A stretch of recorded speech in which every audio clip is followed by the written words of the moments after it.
Bismillahirrahmanirrahim. Assalamualaikum warahmatullahi wabarakatuh. Perkenalkan, nama saya Solihadin, kelas A29. Pada kesempatan kali ini saya akan membacakan tugas mata kuliah fikih dengan judul Eksplorasi Fikih Kesehatan, yaitu fikih puasa dan kondisi-kondisi medis disertai dalil dan pertimbangannya. Puasa diartikan sebagai ibadah menahan diri atau berpantang makan, minum, dan segala hal yang membatalkannya, dimulai dari terbit fajar sampai tenggelam matahari. Dalam agama Islam, ada dua jenis puasa, yaitu puasa wajib, seperti puasa Ramadan, dan puasa sunnah, yaitu seperti puasa Senin dan Kamis. Pada kesempatan kali ini yang akan dibahas yaitu mengenai puasa Ramadan dan kondisi-kondisi medis seseorang yang akan menjalankan ibadah puasa tersebut. Puasa Ramadan merupakan ibadah wajib bagi seluruh pemeluk agama Islam, akil balik, dan sehat. Pengalaman berpuasa mengajarkan setiap muslim kedisiplinan, pengendalian diri, dan mendidik kepedulian pada mereka yang tidak mampu. Selama puasa Ramadan, mayoritas umat muslim akan memiliki dua waktu makan, yaitu segera saat tenggelamnya matahari yang ditandai dengan masuknya waktu sholat maghrib, atau dikenal dengan istilah iftar atau berbuka, dan makan saat sebelum fajar terbit atau dikenal dengan istilah sahur, sehingga lamanya waktu berpuasa adalah berkisar antara 11 hingga 18 jam setiap harinya. Umat muslim yang menjalani puasa dapat memiliki latar belakang kondisi medis berbeda-beda. Pasien akan datang ke dokter untuk meminta saran apakah mereka dapat berpuasa terkait kondisi medisnya. Hal penting adalah bahwa peran dokter bukan sebagai penentu atau pemberi fatwa apakah seorang pasien boleh berpuasa atau tidak. Keputusan akhir berpuasa atau tidak dikembalikan pada pasien itu sendiri. Dokter berperan memberi pandangan dan panduan mengenai dampak puasa terhadap kondisi medis pasien. Oleh karena itu, pengetahuan mengenai puasa dan dampaknya terhadap berbagai kondisi medis menjadi sangat penting bagi seorang dokter untuk mengetahui potensi resiko yang terkait dengan puasa selama bulan Ramadan dan memahami pendekatan yang perlu untuk mengurangi resiko tersebut. Puasa ditinjau dari segi medis. Puasa dan saluran cerna.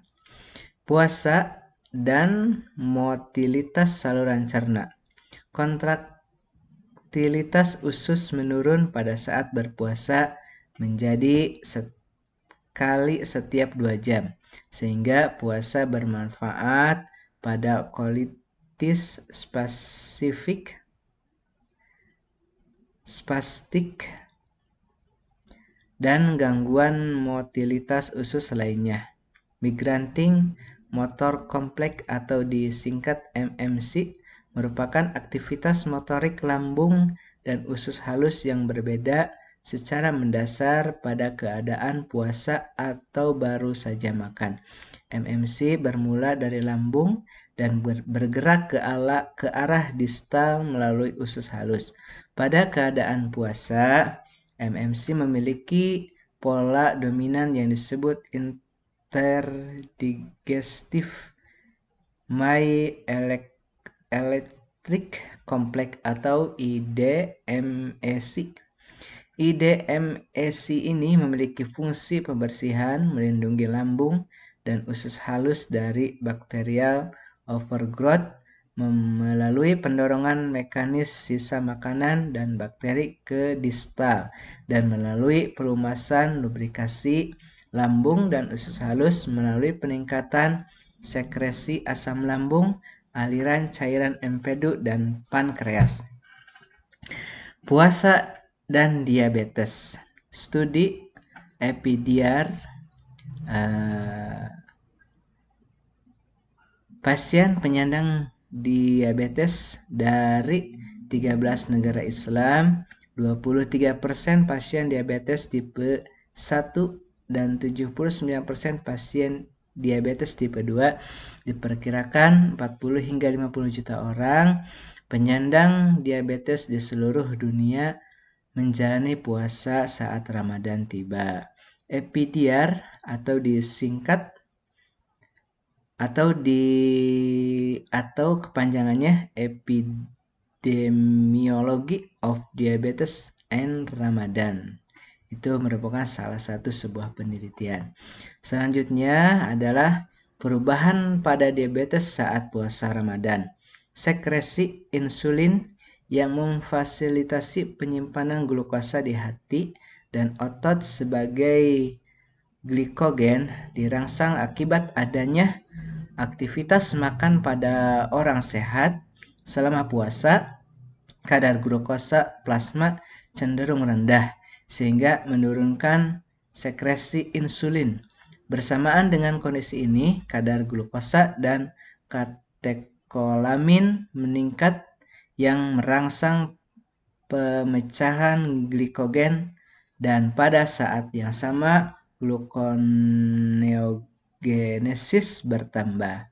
Selama puasa, simpanan glikogen akan berkurang dan rendahnya kadar insulin plasma memicu pelepasan asam lemak dari sel adiposit. Oksidasi asam lemak ini menghasilkan keton sebagai bahan bakar metabolisme oleh otot rangka, otot jantung, hati, ginjal, dan jaringan lemak atau adipose. Hal ini menghemat penggunaan glukosa yang memang terutama ditunjukkan untuk otak dan eritrosit. Banyak penelitian mengungkapkan bahwa umumnya tidak didapatkan masalah-masalah besar pada pasien diabetes, baik diabetes tipe 2 atau tipe 1 yang menjalankan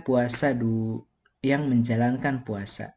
Asupan kalori umumnya berkurang meski ada juga yang tidak berubah dan didapatkan penurunan berat badan selama puasa. Selain itu, beberapa studi menemukan tidak terdapat perubahan berarti kadar glukosa puasa dan HbA1c.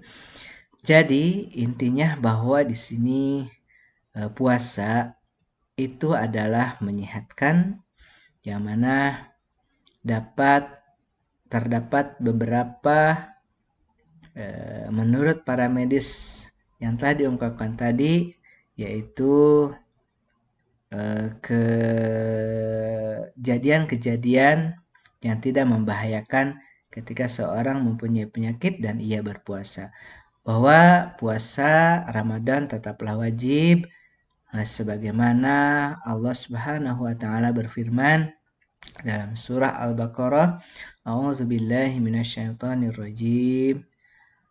Ya ayyuhallazina amanu kutiba alaikumus siyamu kama kutiba alal ladzina min qablikum la'allakum tattaqun. Demikianlah penjelasan singkat daripada video saya ini. Mudah-mudahan bermanfaat. Wassalamualaikum warahmatullahi wabarakatuh.